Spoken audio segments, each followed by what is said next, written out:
দেখুন, আগামী জাতীয় সংসদ নির্বাচন নিয়ে তোলপাড় এবং কে কার সাথে জোট বাঁধবে এবং কে কার সাথে জোট করবে এবং বড় জোটের খেলা শুরু। নির্বাচন ঘিরে রাজনৈতিক সমীকরণ, নতুন জোটের পাল্টে যাবে রাজনীতি, বাংলাদেশের রাজনীতি। এসব বিষয় নিয়ে আজকের আমার আলোচনা। আমি আছি আপনাদের সাথে, ফারুক হাসান। বিশ্লেষণ হবে। বড় জোটের খেলা শুরু। যে বাংলাদেশে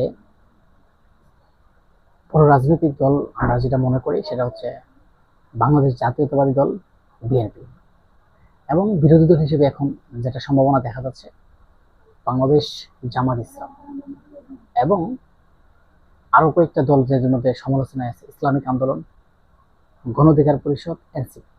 এদের মধ্যে কয়েকটা দল তারা সবসময় আলোচনায় আসেছে, এবং আরো যে বাংলাদেশের অনেক রাজনৈতিক দল আছে তারা চুপচাপ ওইভাবে রাজনীতি আসে নাই, কয়েকটা দল রাজনীতি। এখন এই মুহূর্তে আপনার বিএনপি যদি কারোর সাথে জোট না বাঁধে, ধরেন বিএনপি কারোর সাথে জোট বাঁধলো না, তাহলে বিএনপি কি নির্বাচন করতে পারবে না?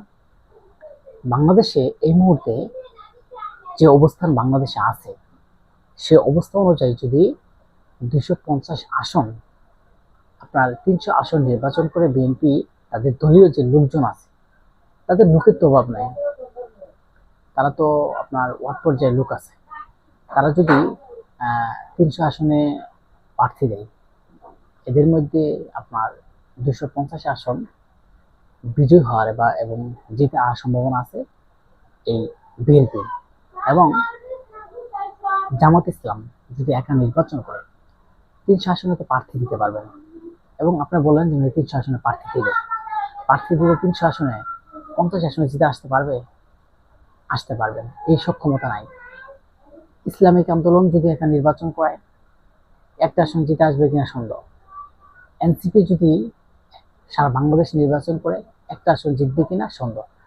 যদি গণ অধিকার পরিষদ নির্বাচন করে কয়েকটা আসন পেতে পারে, তাদের গ্রহণযোগ্যতা আছে। এখন কথা হচ্ছে রাজনৈতিকের যে নির্বাচন ঘিরে রাজনৈতিক যে একটা সমীকরণ চলছে, সেই সমীকরণে কে কার সাথে জোট বাঁধবে এবং কে কার সাথে জোট বাঁধলে আগামীতে ক্ষমতায় যেতে পারবে, এবং ক্ষমতার লোক সবার মধ্যেই আপনার চলে আসছে। অথচ আমরা আগে দেখছি যে বিএনপি নির্বাচন চাচ্ছে, আগামী নির্বাচন যত তাড়াতাড়ি সম্ভব বিএনপি নির্বাচন চাচ্ছে। এই বিএনপিকে নিয়ে অনেক বিতর্কের মধ্যে ফেলানো হয়েছে, বিশেষ করে জামাতি ইসলাম আর আপনার এই ইসলামিক আন্দোলন, তারা বিএনপিকে বিতর্ক ফেলানোর চেষ্টা করেছিল। আমরা দেখেছি তারা বলেছে যে আগামী নির্বাচন বিএনপি ক্ষমতায় যাওয়ার জন্য পাগল করা হয়ে যাচ্ছে। এখন আমরা তাদের মধ্যেও দেখছি যে তারা ইসলামিক কয়েকটা 5-6টা দল মিলিয়ে তারা একটা রাজনৈতিক মাঠে নামছে 5 দফা দাবি নিয়ে, এবং সেই দাবির সাথে তাদেরকে পেয়ার পদ্ধতি নির্বাচন মানতে হবে। এবং পেয়ার পদ্ধতি নির্বাচন কেন মানতে হবে? পেয়ার পদ্ধতি নির্বাচন হলে তারা ক্ষমতায় যেতে পারবে এবং তারা ক্ষমতার স্বাদ গ্রহণ করতে পারবে, এবং তারা আগামীতে সরকার গঠন করতে পারবে। তাদের একটা ক্ষমতার লোভ চলে আসছে। আপনি বললেন যদি এইভাবে আপনার কথা বলেন, না, এভাবে কিছু উদাহরণ আছে। তার মানে আপনারা যখন বলেছেন যে বিএনপি ক্ষমতায় যাওয়ার জন্য পাগল হয়ে যাচ্ছে, এখন বিএনপি পেয়ার চাচ্ছে না। আপনাদের পেয়ার মানে কি? ছোট ছোট রাজনৈতিক দল পেয়ার হলে জামাত 100 আসনের মতো পাবে, আর যদি পেয়ার না হয় তারা 20, 30 বা 50টি আসন পাবে কিনা সন্দেহজনক। এই যে তাদের একটা ক্ষমতার লোভ, তারা বেশি আসন গ্রহণ করবে, এটাই লোভের কারণে কিন্তু তারা পেয়ার চাচ্ছে। আসলে পেয়ার কি ইসলামী শরীয়তে অনুযায়ী জায়েজ কি হবে? তাহলে তারা ইসলামিক দল হিসেবে কেন তারা জায়েজ, এটা জায়েজ মনে করে? কারণ আমি এই জায়গায় ভোট দিলাম, আমার এলাকায় একটা প্রতিনিধি থাকবে, সে ভালো না খারাপ সেটা আমার যাচাই বাছাই করার আমার দরকার আছে। আমি একটা ভোট দিয়ে আমার সেই প্রতিনিধিকে আমি দায়িত্ববান হিসেবে প্রতিনিধিকে আমি পার করব, সেটা আমি যদি না করে আমার ভোট যদি আমি এই জায়গায় দিয়ে পার হয়ে গেল বা চট্টগ্রাম, সেটা কি আমার জায়েজ হবে? কিন্তু আমি মনে করি যে আপনার একটা জায়েজ মানাইলে তো সেটা জায়েজ হবে না। কিন্তু আমি মনে করি পেয়ার নির্বাচন বাংলাদেশের জন্য বিতর্ক। অন্য দেশে হবে, অন্য দেশে তো হলে হবে না। অন্য দেশে তো গণতন্ত্রের কথা বললে বাংলাদেশে লাভ নাই, কারণ বাংলাদেশের মানুষের জনসংখ্যা বেশি। এবং আপনারা দেখেন নেপালে পেয়ার পদ্ধতি নির্বাচন হতে গিয়ে সেখানে 16 বছরে 12টা প্রধানমন্ত্রী পদত্যাগ করেছেন। তাহলে দেশের অবস্থা কোন পথে যাবে এবং দেশ কি উন্নয়ন হবে নাকি অবনতি হবে?